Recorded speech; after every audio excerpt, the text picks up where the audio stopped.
Assalomu alaykum, assalomu alaykum.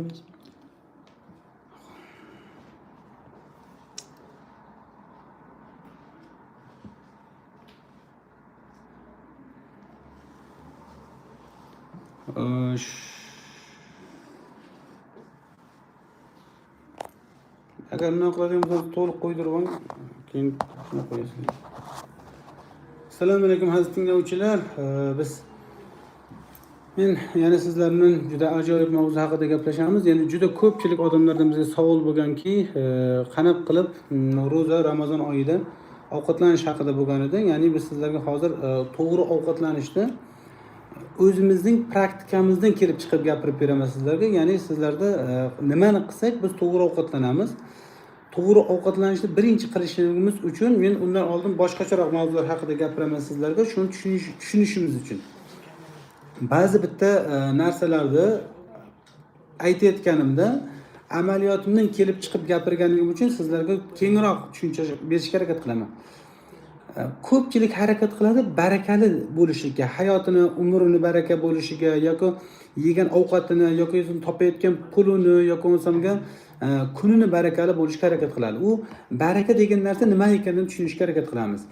Baraka degan narsa shunaqa narsaki, bizda bitta odam tasavvur qiling, 10 litr benzin oldi, 10 litr benzin bilan masalan qanchadir masofa yurdi, balki 100 kilometr yurdi, shunaqa ko'proq yurdi.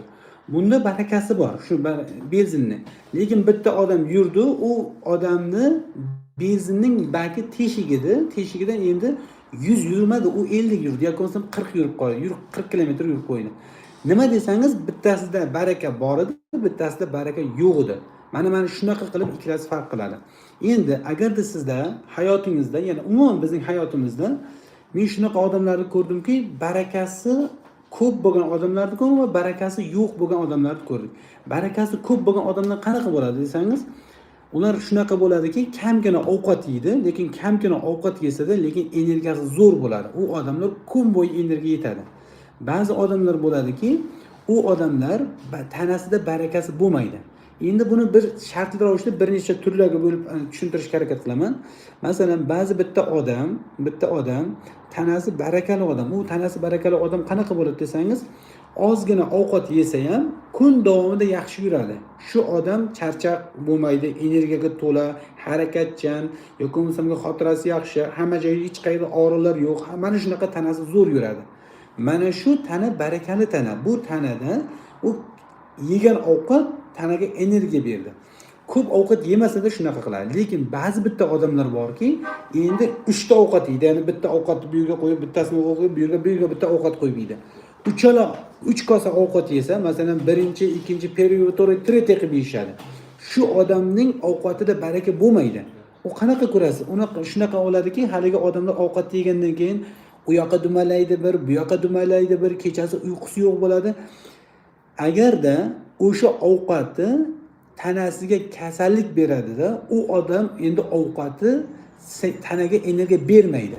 Bu degani davlinasi ko'tariladi, mazasi qochadi, oyog'i og'riydi, beli og'riydi, yoki bo'lmasa u odamda kun sayin borgan sayin charchoq ko'payib ketib qolaveradi. Siz buni nima qilishingiz kerak va qanday qilishingiz kerak? Siz birinchi qaror qabul qilishingiz kerak.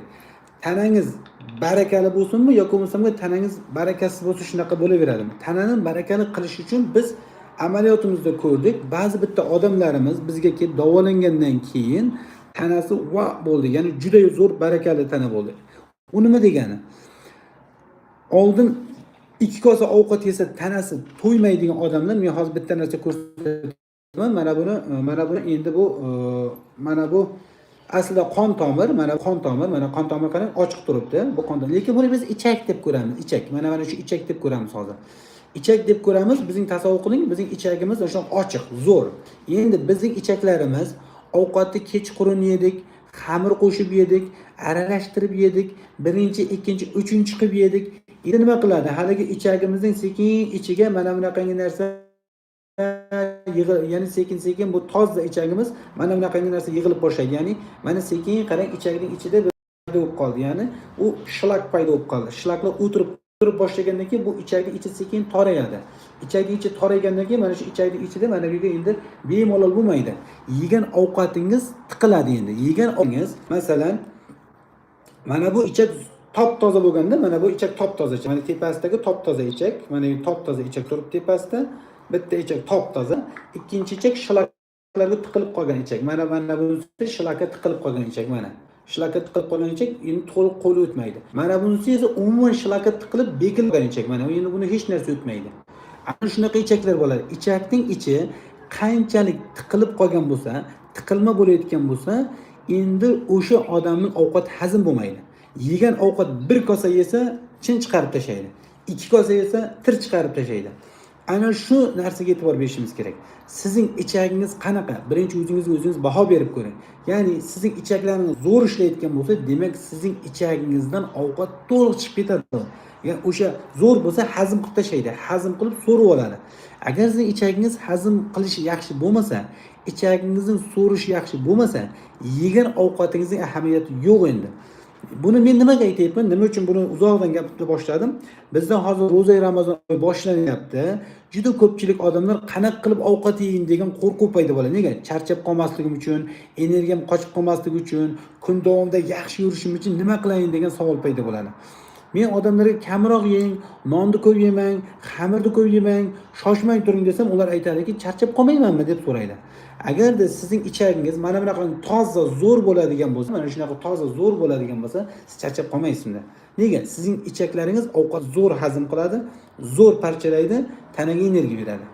Endi agarda sizning ichaklaringiz yaxshi ishlamay turgan bo'lsa, hazmingiz yaxshi bo'lmasa, endi afsuski u yaxshi bo'lmaydi. Nega desangiz, ichagi yaxshi bo'lmagan odamlarda ovqat yegandan keyin ko'p ovqat yeganingiz bilan chanqaysiz.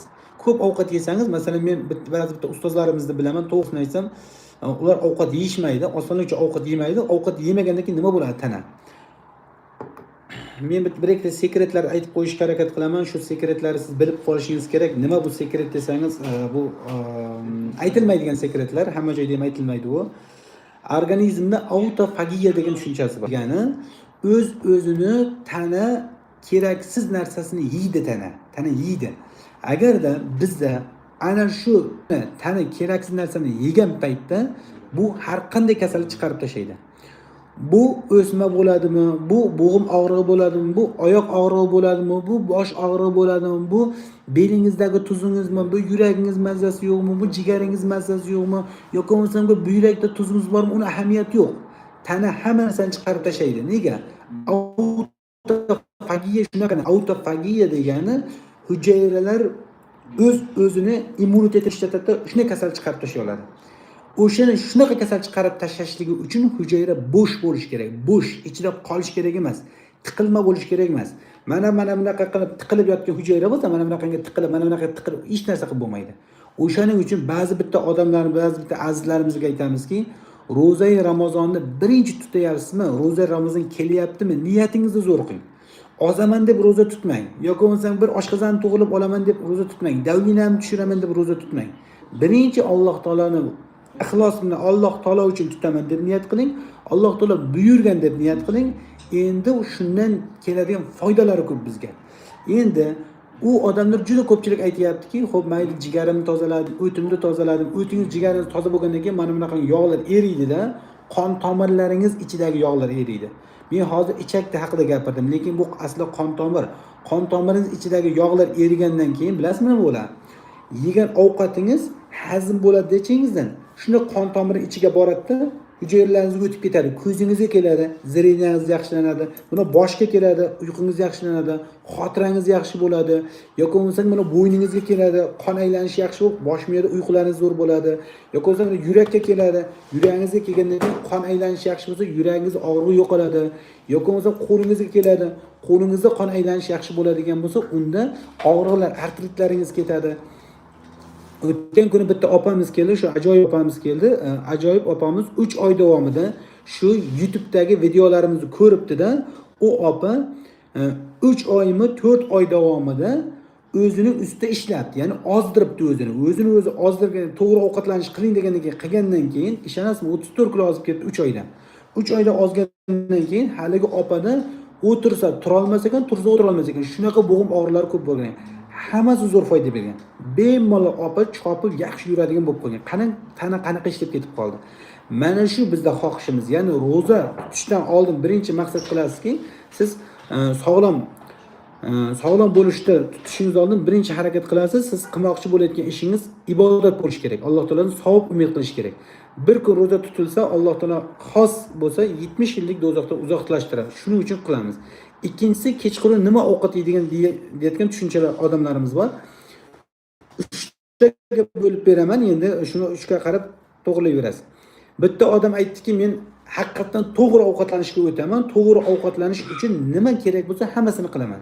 U odam nima qiladi? Birinchi to'g'ri ovqatlanishni qilishligi uchun u odam o'simlik, yerdan o'sgan narsalardan iste'mol qilishi kerak. Bu degani yong'oqmi, bodommi, mayizmi, xurmomi, olmami, ana shunaqa narsa iste'mol qiladigan bo'lsa, va ish beradi, zo'r ish beradi. Bu organizmni shunaqa o'stiradi, tozalaydiki, eng zo'r darajada tozalaydi. Ya'ni iftorlik payti bo'ldi, kelganingizdan keyin siz sekingina iftorlik paytida xurmo iste'mol qilasiz, xurmoni ochasiz, undan keyin suv iste'mol qilasiz, keyin ibodat namoz o'qib bo'lgandan keyin yana yengil ovqat iste'mol qilaverasiz. Endi shunaqa odamlarda baraka bo'lgan qanaqa, siz namozda lanch bo'lib qolmaysiz, uyqungiz kelib qolmaydi, charchab qolmaysiz, yoki bo'lmasa hali ibodat qiladigan paytda uyqumni o'tkazib yubormaymiz. Endi siz aytdiki, yo'q, meni quvvatim qochyapti, nimadir qo'shmoqchiman. Endi qo'shing. Mayli, qaynatma sho'rva qo'shsangiz bo'ladi, faqat tovuqni qaynatmasi bo'lishi mumkin, yoki bo'lmasa karam sho'rvalar bo'lishi mumkin, yoki bo'lmasa ba'zi bitta holatlarda guruch yoki grechkani narsasini bo'ladi. Lekin siz aytdiki, yo'q, bu energiyasi bermaydi, yetmaydi kuchi. Endi sekin qo'y go'shtlaridan qaynatma qilib iste'mol qilsangiz ham, o'shani faqat suv yoki bo'lmasa o'shanga ozroq karam qo'shib, karamni dimlama degan narsa bo'ladi. Ozroq suvni ko'proq qo'shasiz. Yoki kartoshkaning joyiga sholg'om, savzi, karam, shunaqa narsalar qo'shsangiz, u sizga energiya beradi, kuch beradi. Lekin ko'p yemaslikka harakat qilishimiz kerak. Ko'p yesak, ishoning bizga foyda bermaydi. Alloh robbil alamin aytganki, yenglar, ichinglar, isrof qilmanglar. Ya'ni agar ko'p yeganingiz bilan ichaklaringiz mana bunaqa tiqilib yotgan bo'lsa, buning foydasi yo'q. Mana bunaqa tiqilish, mana bunaqa tiqilib yotgan bo'lsa, foydasi yo'q sizda. Lekin u bekilib yotdi-chi. Agarda mana bunaqa ochiq bo'lsa, sizning ozgina yegan ovqatingiz ham zo'r foyda beradi bizga. Nega? Bu ochiqda ichagi. Ichagi shunday qilib ichangizni tortib oladi. Endi tiqilib yotgan ichak bilan ochiq ichaklar qanaqa farqi bor desangiz, shunday teringizga qaraysiz, bunday qilib teringizga qaraysiz, mana bunaqa qilib mana bu joyga dog'lar bormi, yo'qmi? Dog'lar yo'qmi? O, demak zo'r, toza ichak. Lekin yuzlarga qaraysiz, dog'lar bormi, yo'qmi? Dog'lar bo'ladigan bo'lsa, demak sal xafa ichak, ichangiz xafa bo'lib boshlabdi. Yoki husnbuzarlarga qaraysiz, husnbuzarlar bormi yoki yo'qmi? Agar husnbuzarlar endi yoshroqlarda bo'ladi, o'shalarga qaraysiz, dog' bormi, yo'qmi? Ya'ni shunaqa tushuncha borki, ichak ichidagi zaharlarni to'liq chiqarib yuborishlik uchun u zo'r ishlab turgan bo'lishi kerak. Zo'r ishlay olmay qolsa, ichidagi zahar jigar orqali qonga tushib ketadi, qon orqali teridan chiqib kelaveradi. Teri qancha xira bo'lsa, dog' bo'lsa, yoki bo'lmasa sumbuzarlar bo'lsa, toshmalar bo'layotgan bo'lsa, bilingki, aniq sizning ichki organingiz yaxshi ishlamayapti. Ba'zi aytadi, doktor, men ichim 3 kun marta keladi. Kuniga yo'q. Ichi buzilgan odamning 3 marta kelaveradi-chi. Lekin u odamda dog' ko'p bo'lishi, demak, unda zaharlar ko'proq qolib ketyapti. Shuning uchun otamiz bordir, onamiz bordir, yoki bo'lmasa boshqa qarindoshlarimiz, o'zimizning yaqin odamlarimiz bormi, bularga aytishimiz kerak. Ichagi qanaqa ishlayapti. Keyin yana bitta odam aytdiki, yo'q, men endi bunaqa ovqatlanishga bo'lmayman. Men ro'za tutsam, charchab qolyapman, quvvatim bo'lmayapti. Endi sekin qo'shasiz. Faqat non qo'shmaysiz. Kechqurunda non qo'shmaysiz. Oq non u haqida gapirmaymiz. Biz oq non haqida gapirmayman, chunki tiqiltirib tashlaydi. Aynan sog'liqqa eng katta zarar beradigan bitta narsa o'sha narsa. Un haqida gapirmaymiz, un mahsulotlari, xamir, boshqa manta, somsa haqida gapirmaymiz, chunki hammasi bu o'sha tiqiltiradigan narsalar. Lekin ba'zi bitta odamlar aytdiki, yo'q, men sog'lig'im juda muhim, o'sha ovqatlari salgidan bo'lmayapti, quvvati. Endi nima qilasiz desa, ovqat yeganingizdan keyin meva sabzavot iste'mol qilasiz. Meva sabzavotlardan o'sha xohlang olma iste'mol qiling, xohlang xurmo iste'mol qiling, xohlang karamli narsalarda salatlar iste'mol qilsangiz bo'ladi. Endi ertalabki qanaqa bo'ladi desangiz, yana odamlar 3 ga bo'linadi. Bittasi o'zining sog'lig'iga juda e'tibor beradiganlar, ikkinchisi o'rtacha e'tibor beradiganlar, uchinchisi nima bo'lsa yeydiganlar. Bir amaki bor edi, men adashmasam Toshkentga bordim. Toshkentga borgandan keyin bitta amakimiz voy mazam qochadi, mazam qochadi, deyish haliga davlat ham ko'tarilib ketyapti, davlat ham qotib ketaryapti dedi. Yaxshilik qilib ham odamni o'ldirish mumkin-da. Mana shuni yaxshi tushunishimiz kerak. Bu nima degani? Yaxshilik qilib odam o'ldirish qanaqa bo'ladi? Bir qarindoshimiz bordi, endi uzoqroqdir, yaqinroqdir bir qarindoshimiz bordi. Shu qarindoshimiz shunaqa qildiki, dadasidan ayasiga yaxshi ovqat bermoqchi bo'ldi. Ya'ni charchab qolmasin dedi. Charchab qolmasligi uchun ular shunday qildi. Go'sht, qo'y go'sht, bir qo'zim va qo'chqorni so'yib berishdi, yong'oq olib kelishdi, tuxum olib kelishdi, keyingisi asal olib kelishdi. Dedi, dadam qari, yoshlari katta, charchab qolyapti, quvvat bo'lsin dedi-da. Saharlikka shunday qilib berishdi. Saharlikka har kuni go'sht, bitta tuxum, asal, yong'oq shunday qilib berishdi. Keyin tutishdi, barakat topsin. 20 kundan o'tavergandan keyin nima bo'ldi? Qon quyuqlashib ketib qoladi. Qon quyuqlashib ketib qolgandan keyin tirt davleni ko'tarilib ketib qoladi. Davlen shunday ko'tarilgandan keyin ya insult berib yuboradi, ya infarkt berib yuboradi. Qarang, biz noto'g'ri reja ovqat qilganimiz uchun ro'za bizga yordam bermadi. Ro'za bizni mazzamizni qochirib qo'ydi. Insult bo'ldi shu odam. Endi shuni to'g'risida qayta tiklanmadi. Shunda Alloh taolo omonatini topshirib 1 yilmi 1,5 yil yotdi, shundan ketdi. Bu demoqchi bo'layotganim, hozirroq biz to'g'ri ovqatlanishni qilishimiz kerak. To'g'ri ovqatlanish deganda ro'za shunchalik foydali narsaki, buni agar tushunib qolib bitta odam ro'za tutadigan bo'lsa, hamma kasallik tanadan chiqib ketadi. Kasallik tanadan chiqaradigan eng bepul, eng yaxshi, eng zo'r yo'l bu ro'za. Ro'za nima qiladi? Hali aytganda autofagiya qiladi. Hujayralar ichidagi qolib ketayotgan zaharlarni yeydi. Sahiringizni tushiradi, davleningizni tushiradi. Ichaklaringizni yurdirtirib beradi, ichaklaringizni yurdirib beradi. Jigaringizni tozalaydi, vesingizni yo'qotadi, oyoq og'rig'ingizga foyda beradi, boshingizni yaxshilaydi, ko'z nuringizni yaxshilaydi, yoki bo'lmasam bo'yin qotishingizni keltiradi, bel qotishingizni ketkazadi. Shunaqangi darajada foydali narsa-da. Faqat bizning barakat topsin yaxshilarimiz, azizlarimiz noto'g'ri ovqatlanamiz, ko'p ovqat yeymiz. Haliga aytganimizda yaxshilik qilaman deb biz ko'p ovqat yeb qo'yganmizda. Shuning uchun biz bir sinab ko'ring. Meni hozir aytayotgan retseptni sinab ko'ring. Ya'ni ertalab xohlang 4 ta, xohlang 5 ta arabi xurmo yeb ko'ring. Xurmo yeganingizdan keyin yong'oq yeb ko'ring mayli. Yoki bo'lmasa meva sabzavotdan yeb ko'ringda, yaxshi bitta vitamin iste'mol qiling. Yaxshi bir vitamin iste'mol qiling. Xohlang qaysi vitamin yaxshi desangiz, biz bu yerda o'zimiz vitaminlar beramiz. Shuni iste'mol qilgandan keyin kun bo'yi qanaqa yurasiz? Yaxshi yuradi tana. Men ham to'g'risi kun bo'yi ishlayman, kun bo'yi harakat qilaman. Men ham sizlarga aytayotganda ovqatlanishga harakat qilaman yoki non yemaslikka harakat qilaman. Kun bo'yi zo'r energiya bo'ladi. Charchamaysiz, osonlikcha zo'r bu tanangiz. Endi nima bo'ladi? Charchamagandan keyin kalla yaxshi ishlaydi, xotira zo'r bo'ladi, ko'z yaxshi ko'radi, yoki oyoq yaxshi, bel yaxshi, tana zo'r bo'ladi. Ana shu barakali tana bo'ladi.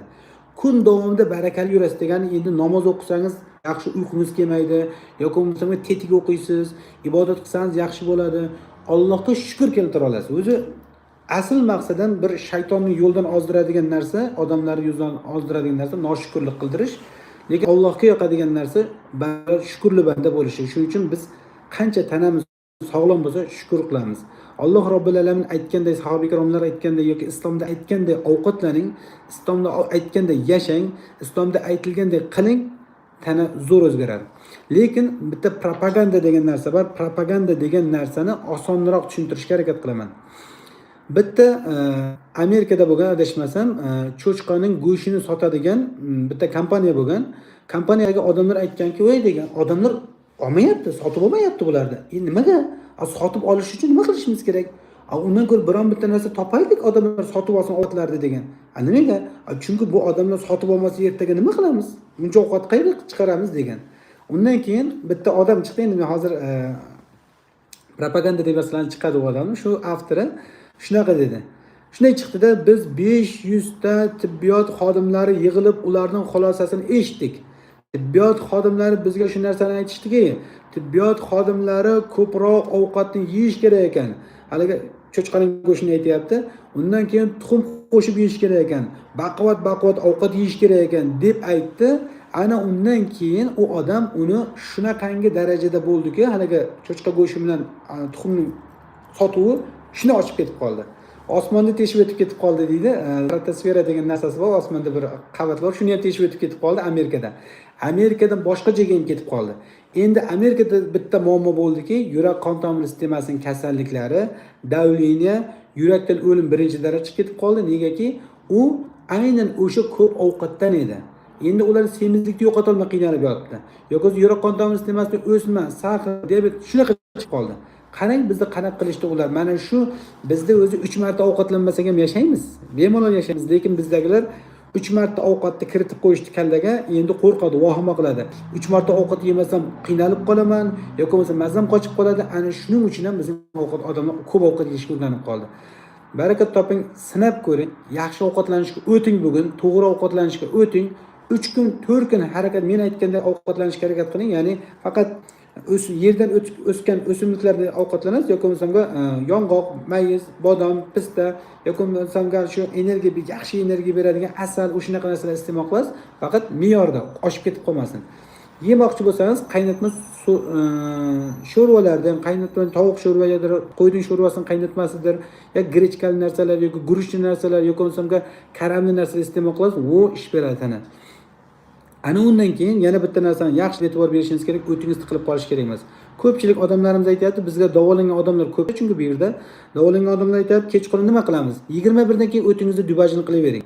Ko'pchilik aytayapti, ertalab qilganmoqchimi, dubaj kechqurun. Barakat toping, kechqurungizni zo'r foyda beradi. Bilmadim, endi ba'zi bitta doktorlarimiz ertalab ichingiz kelsin deb ertalab ham yuryapti.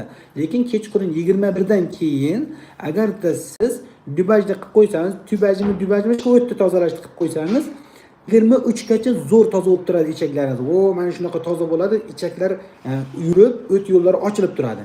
Ana endi 23:00 dan keyin o'tingiz ishlab ketib qolgandan keyin jigaringiz toza bo'ladi. Jigaringiz toza bo'lgandan keyin mana ko'z nuri yaxshilanadi, xotira yaxshilanadi, ko'zingizda qizarishingiz ketadi, davleniyangiz ketadi. Mana shunaqa o'zgarishlar bo'ladi. Bitta amakini hali aytganda Toshkentda bitta amakini ko'rdim. Ertadan bilan tabakani yeyapti, qovurilgan go'sht yeyapti, yana keyin oshni yeyapti. Ana undan keyin 9 ga bormasdan davleniyasi ko'tarilib ketib qoldi. Qancha quyuq ovqat yesangiz, qon quyuq bo'lgandan keyin, qon quyuq bu yoqqa ovqat soldingiz keyin, og'ir ovqat yedingiz. Og'ir ovqat yegandan keyin haligi ovqatga suv kerak, suv. Og'ir ovqatni to'ldirib qo'ying oshqozonni. Endi haligi suvga joy yo'q endi. Sunnatda 3 ga bo'lish kerak edi oshqozonni. Bittasi ovqat, bittasi suv, bitta havoga qolish kerak edi. Biz hammasini ovqatga kiritib yubordik. Endi odam suv olmaydi. Endi iftorlik payti tugayapti, sahatdan og'iz yopish kerak. Og'izni yopadi, suv ichmay qo'yadi. Haligi oshqozonga kirgan go'sht yoki bo'lmasa osh suvni tortib boshlaydi. Tanangizdan tirs suvni tortib, shunday o'zi bo'kadi. Bo'kkandan keyin nima bo'ladi desangiz, endi qon quyuqlashadi. Qon quyuqlashgandan keyin shunday boshingizga qon bormay boshlaydi. Keyin mana ko'zingizga qon bormay boshlaydi. Yoki qo'l oyog'ingizga qon bormay boshlagandan keyin qo'ldan signal keladi. Amaki, bizning mazamiz yo'q. Nima bo'ldi? Bizga suv kerak deydi. Endi siz chanqayapsiz, icha olmaysiz, ro'za ochilib ketadi. Ana undan keyin ichmay u yoqqa yurasiz, namozga borasiz, bu yoqqa yurasiz. Undan keyin nima bo'ladi desangiz, qon quyuq bo'lgandan keyin hali qon tomirining ichidan o'tmaydi-da. Mana bunaqa tiqilib yotgan qon tomiri ichidan quyuq qon-da, tiqilib yotdi qon tomiri o'tmaydi-da. Tirt bosim ko'tarib boradi. Davleniyasi ko'tarib ketib qoladi. Yo insult bo'ladi, yo infarkt bo'ladi. Barakat toping, shu narsa bizga kerak emas shu. Shuning uchun birinchi ovqatni qanchalik to'g'rilasak, qanchalik yaxshi qilsak, ishoning faqat baraka bo'ladi. Baraka bo'ldi degani tanamiz kun bo'yi charchamaydi. Chanqamaysiz. Yoki bo'lmasa lanj bo'lib qolmaysiz, ko'zingiz ketib qolmaydi, zreniyangiz ketib qolmaydi, yoki bo'lmasa bu xotira ketib qolmaydi. Ro'zadan yaxshi chiqasiz, energiyaga to'lib chiqasiz. Ba'zi bitta odamlar masalan men haqiqatan to'g'ri qilsangiz, ro'za turgan turishi baraka. Turgan turishi foyda sizga, bizga ham hammaga foyda. Chunki men oldin ko'p tajriba qilib ko'rganman, o'zimning ustimda qilganman bularda. Ya'ni odamga quloq solmayman, ya'ni bilmayman, shunaqa xarakterim bor. Men qilishim kerak bo'lgan narsani qilib ko'raman doim. O'shanda ovqatni shunday qildimki, kechqurungi iftorlikni bodring bilan, pomidor bilan shunaqa ro'zada haligi arabi xurmo bilan ochdim. 3 kun shunaqa qilishga harakat qildim. Ertalab og'ir ovqat yemaslikka harakat qildim. Yengil bo'lib qoldi tana. Lekin men vitamin ichardim. O'sha bizning o'zimizdan oldin vitamin beradi. Ko'pchilikka vitamin beramiz. Vitamin ichdik. Shunaqa tana bo'ldi. Shunaqa zo'r bo'ldi. Mana hozir ham to'g'risini aytib, oxirgi paytda qachon non yeganim hozir yodimda yo'q. Lekin alhamdulillah yashab yuribman.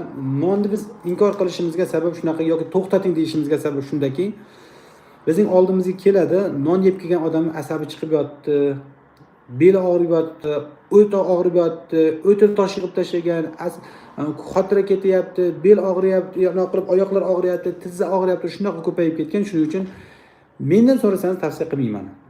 Yo'q, hech bo'lmayapti, yemoqchiman. Osh bo'lsin, yeng unda, lekin qora non yeng, kepakli non yeng. Oppog'ini yemang. Oppog'i sizga faqat zarar beradi, bizga foyda bermaydi. Negaki barakasiz tana, barakasi bo'lmagan tana shunaqa bo'ladi. Haliga tiqilib qolgandan keyin qancha ukol urasiz-ku, ukol, dori foyda bermaydi tanaga. Foyda bermaydi, o'zgarmaydi tanangiz. Qancha aptekaning dorisini shuni quyib yuborsangiz ham tanangiz o'zgarib ketmaydi.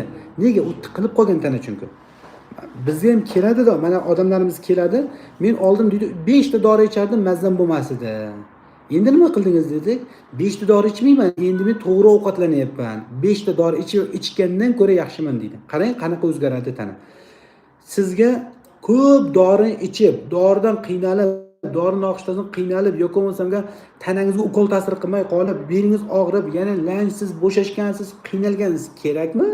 Yoki ozgina nafsingizni ustidan shuni bir tepib, bitta urib, nafsni bosib, to'g'ri ovqatlanish yo'lga qo'yib, sog'lom bo'lganingiz kerakmi? To'g'risini aytsam, endi bundan buyog'iga O'zbekistonda ham sug'urtalangan degan tibbiyotimiz bor. Endi hamma narsa pulli bo'ladi, azizlarimiz. Biz bunga ko'nishimiz kerak. Xohlaysizmi, yo'qmi?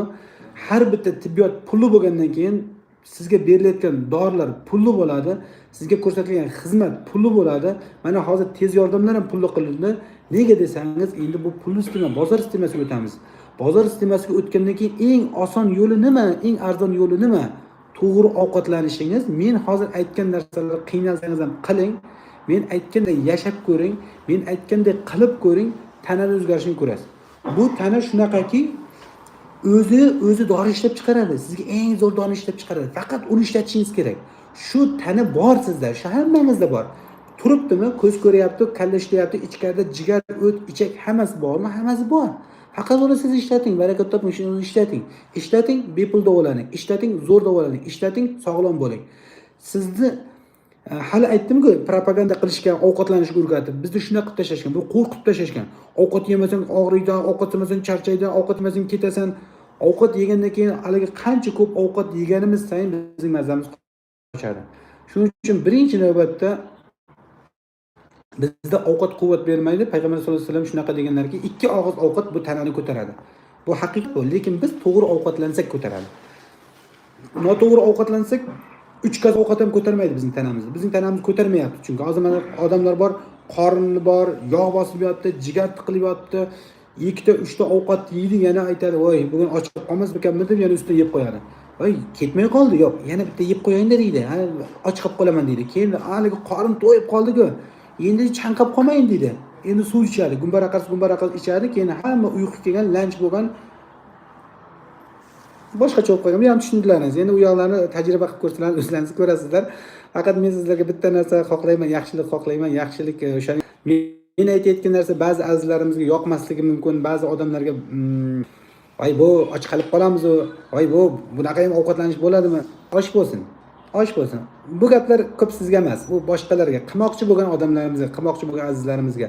Bitta yarimta odamlarim meni juda ko'p so'rashdi, "Doktor, nima qilib ovqatlanay?" deb. Men shunaqa ovqatlanmoqchiman, shu ovqatni aytdim sizga. Endi shunaqa qilib tutayapman, masalan, yuribman shu paytga shu narsani aytdim endi. Yo'q, qila olmayman. Unda mayli yeng, lekin tiqilib qolmasin. Oshqozoningizda tiqilib qolmasin, kechqurun o'tingizni bo'shatib qo'ying. Yana dimlanib qolmasin. Hali aytganimdek, qoningiz quyuqlashib ketib, davleniyingiz ko'tarilib ketib, yoki bo'lmasa mazangiz yomon bo'lib qolmasligi kerak. Alloh taolo xayrli qilsin. Men 1-2 ta savollar o'qishga harakat qilaman endi. Chunki biron narsa yesam chap qovurg'im og'riyapti deyapti. Sariyog' nima? Biron narsa yesangiz, chap qovurg'angiz og'riyotgan bo'ladigan bo'lsa, demak oshqozon tomonda muammongiz bor. Oshqozonda kimda muammo bo'ladigan bo'lsa, u odamning o'ti yaxshi bo'lmaydi. Kimda o't qopida yaxshi bo'lmaydigan bo'lsa, oshqozonni hazmi yaxshi bo'lmaydi. Juda ko'pchilik holatlarda shunaqa bo'ladiki, o't qopi tiqilib qolgandan keyin yog' yoki biron bir ovqatni yeydigan bo'lsa, oshqozon kuchi yo'q. Oshqozon kuchi yo'q degani nima degani? Oshqozon ovqat kirgandan keyin bunaqa parchalash kerak. Mana parchalab shunday hazm qilib olish kerak. U ovqat oshqozon bilan qo'yadi. Hazm ovqatni parchalamaydi. O'shaning uchun aytadi, u ovqat yesam tiqilib qoldi, ozroq ovqat yesam qaytib qoldim, ozroq ovqat yesam kekirib qoldim, ozroq ovqat yesam haligi oshqozon og'irlik bo'lib qoldi, bosim bo'lib qoldi. Ana shu odamning oshqozoni ishlamayapti yaxshi. U odam nima qilsin? Eng oddiy nima? O'tingizni o'sha mayonez sulfati bilan o'tingizni shuni ochib olasiz. Oldingi juda ko'p videolarda aytganmiz shu o't qopni qanaqa qilib ochishlikda. Endi inshaalloh biz harakat qilamiz sizlarda eng ko'p yozilayotgan savollarni shunday paytda, endi agar iftorlikka bo'lib qolsa, balki iftorlikdan keyindir yoki bo'lmasa ulgursak iftorlikkacha qaysidir bir kunda aytishadi yoki bo'lmasa jonli efirlarda savol javob qilamiz. Chunki o'tgan kuni bitta akamiz barakat topsin, doktor siz savol javob qilmayapsiz, savollarga javob bermayapsiz degan ekan. Men bitta savol o'qiyman yana. Xo'sh, men ham sog'lom turmush tarziga amal qilyapman. Super. Uzer degan yana shunaqa profildan chiqyapti. Men sog'lom turmush tarziga amal qilyapman, zo'r deyapti. To'g'risini aytayinmi? Men ham qachon dori ichganimni bilmayman, to'g'risi. Hech qanaqa dori ichganimni o'zim bilmayman, men ichmaganman, ham ichmayman bu yog'i. Lekin mana bunday zo'r, alhamdulillah, Allohning fazli bilan. Bu degani tana ishlasa dori kerak emas bizga. Ishoning kerak emas. Lekin shu tana ishlamay qolgan. O'sha tanani biz ishlatishimiz kerak. Mana bizga kelyapti azizlarimiz kelyapti 40, 50, 60. Mana bugun bitta amakimiz ketdi, Xorazmdagi amakimiz o'tgan kuni videosini chiqarganman. Adashmasam 70 yoshdan oshiqroq amakimiz tiqilib qolgan tana ekan. Kelganda bir yursa 5 metr, 10 metr yurar ekan. Hozir 2,5 kilometr yurib ketdi. Temizdan u yoqqa, bu yoqqa, u yoqdan bu yoqqa aylanib keldim dedi. Hali Termiz otalarimiz borib ko'rib ketdi. Shunaqa tana yurib ishlab ketib qoldi. Qarang, mana shu narsa kerak bizga. Saqirim 15, nima maslahat qilasiz? Saqiringiz 15 bo'ladigan bo'lsa, to'g'risi ro'za tutib zo'r foyda beradi. Odamlar aytadi, ro'za tutsam charchab qolaman da, saqir bor odamlar mumkin emas-da. Ro'za tutsa saqir tushadi, davlina tushadi, og'riqlar ketadi. Chunki men uni ko'rdim, o'sha narsani aynan qilyapman. Polip degan narsa haqida so'rashdi. Tabiiy yo'l bilan ketadimi? Ketadi, faqat ishi ko'proq uni. Polipni ketkazishning ishi ko'proq. Doktor, menda pankreatit bor deyishadi. Dubajning foydasi bormi? Ko'pchilik odamlar so'rayapti, o't qopi oldirilgan pankreatit dubaj mumkinmi? Polipim bor mumkinmi? Oshqozon og'riydi mumkinmi? O'timda tosh mumkin. Tosh bo'lsa siz ehtiyot qilasiz, ehtiyot qilib qo'yasizlar. Yoki hozir aytibdi, pankreatitim bor mumkinmi? Bemalol mumkin. Qiling uni. Hozir aytibdi, agarda siz to'g'ri ovqatlansangiz, ro'zalarni zo'r qilsangiz yoki bo'lmasa o'sha men aytayotgan narsalarni qilib chiqiladigan bo'lsangiz, hozir aytgan hamma kasal tuzalib boshlaydi.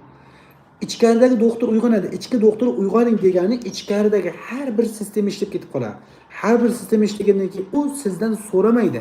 Sizdan so'ramasdan davliyani tushadi, sizdan so'ramasdan saqirini tushadi, sizdan so'ramasdan oyog'ingiz tuzaladi, sizdan so'ramasdan zirningiz tiklanadi, sizdan so'ramasdan og'riq ketadi, oyoq og'riq ketadi. Mana shunaqa buyrangizdan tut tushadi, o'tingizdan tosh tushadi, shunaqa narsa.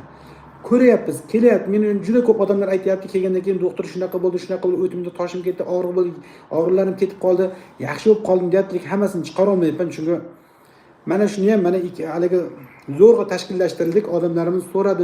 Shuning uchun azizlarimizga savollarga javob tariqasida aytib qo'ydim. Eng yaxshi narsa to'g'ri ovqatlaning. Bu ro'za oyida to'g'ri ovqatlaning. Ro'zadan keyin ham to'g'ri ovqatlaning.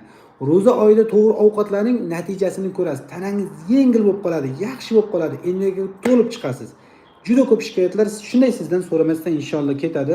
Alloh taolo xayrli qilsin, Alloh taolo yaxshiliklardan mukofotlasin bizni. Bu yerda juda ko'plar savollarimiz bor edi. Endi hamma savollarga javob bera olmadik. 34 minut bo'lib ketib qoldi.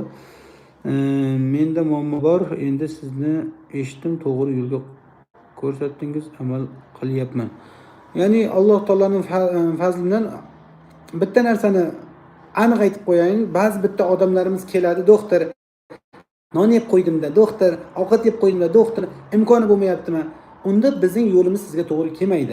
Yo qat'iyat sabr bilan qiling yoki bo'lmasamga biz aytgan men aytganda qila oladigan shu biz doktor shifokor yoki doktor Shenmark ichki shifokor uyg'oting degan narsani retseptini qilgan odam ishoning soppa-sog' bo'ladi. Men bitta o'zimda ko'rib aytayotganim yo'q. Nechta bizning odamlarimiz ozayapti, ha aytganda juda ko'p narsa o'zgaryapti. Faqat shuni qilganlar o'zgaryapti. Qilsangiz foyda bermaydi. Eshitdingiz, qilmadingiz, foyda bermaydi. Eshiting, amal qiling. Hozirroq amal qiling. Bugundan amal qiling. Uni kutib o'tirishingiz kerak emas. Qaysidir kunda, qaysidir vaqtda, qaysidir jarayonni kutishingiz kerak emas. Alloh taolo xayrli qilsin. Sizlarni yaxshi ko'ramiz. Siz ham bosolmay qolganda opam nima qilsam bo'ladi doktorjon deb savol beribdi Telegramda ham bizda anamiz bor. Hozir men aytgan narsani qiling. Mana shu savolga yana to'liq javob berib o'rayin. Bizning bir qarindoshimiz bordi, tizzasi yura olmay bir mashina haydasa, mashinaga ham haydolmay qoldi. Undan keyin shunaqa bo'ldiki, 2 oydan keyin hali kesasizmi, MRT qilasizmi, kata qilasizmi deb qolishdi doktorlar. Keyin mendan so'radi, nima qilayin doktor? Men aytdim, ovqatni to'g'rilang. Bir oy ovqat to'g'rilab shuni o'tini surdi, ikkinchi oy tuzalib qoldi. O'shaning uchun Alloh taolo xayrli qilsin. Biz sizlarni yaxshi ko'ramiz. Yaxshi kunlarda salomat bo'lasizlar. Savollaringiz